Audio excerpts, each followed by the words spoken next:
अच्छा, किसी भी अंडर डेवलप्ड कंट्री की तरह पाकिस्तान की भी जो one of the main problem है, one of the main concern है, वो यहाँ की अनएम्प्लॉयमेंट है, जो कि मेक सेंस। आपकी अनएम्प्लॉयमेंट का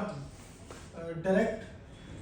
अनएम्प्लॉयमेंट बेसिकली एक कंसिक्वेंस है, एक नतीजा है, एक कंक्लूजन है किन चीज़ों का। जब आप राइट टाइम पे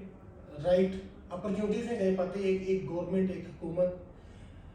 जब राइट टाइम पे राइट अपॉर्चुनिटी नहीं दे पाती उन लोगों को जो कि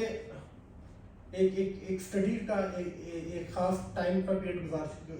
एक टाइम पीरियड गुजार के आते हैं, बहुत ज़्यादा टाइम किसी खास फील्ड की स्टडी में लगाते हैं, लेकिन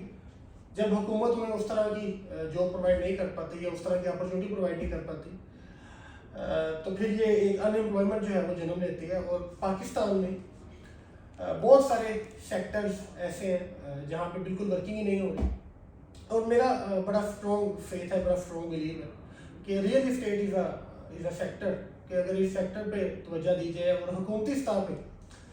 अगर डेवलपर्स को, कंपनीज को, रियल्टर्स को, मार्केटिंग कंपनीज उसके साथ अटैच हैं, अगर इनको डिफरेंट फैसिलिटीज़ दी जाए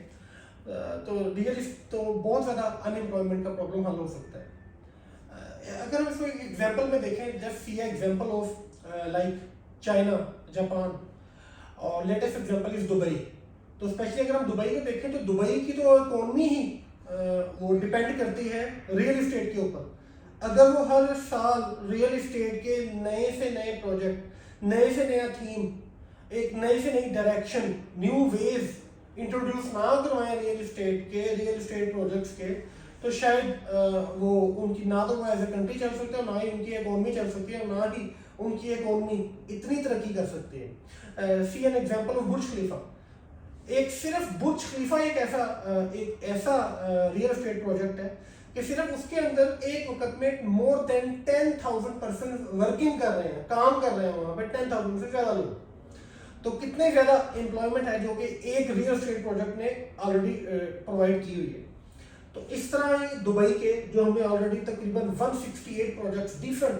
रियल एस्टेट प्रोजेक्ट नजर आते हैं, बड़े प्रोजेक्ट, मेन प्रोजेक्ट जो कि उनकी गवर्नमेंट ओन कर रही है या उनकी इमारत कंपनी जो है वो ओन कर रही है।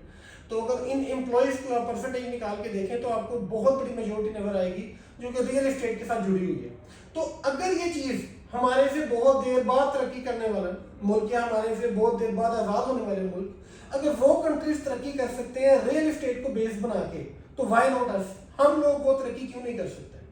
हम लोग भी अगर गवर्नमेंट की एक्सपोर्ट के साथ राइट एजुकेशन दी जाए और राइट अपॉर्चुनिटीज दी जाए नौजवानों को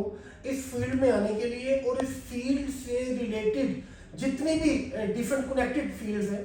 because there are at least 22 fields जो कि डायरेक्टली कनेक्टेड है रियल एस्टेट के साथ, एंड अराउंड अबाउट 50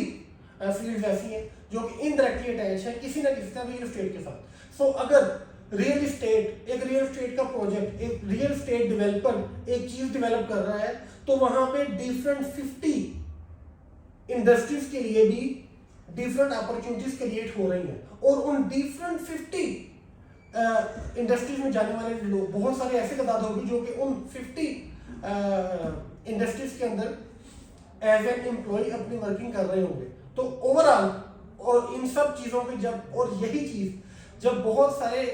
एंगल से हो रही होगी, या बहुत सारे सिटीज में हो रही होगी, या बहुत सारे प्रोजेक्ट्स में हो रही होगी, तो अल्टीमेटली इसका असर हमारी इकोनॉमी पे भी पड़ेगा और हमारी एम्प्लॉयमेंट को इम्प्रूव करने पे भी लाजमी पड़ेगा।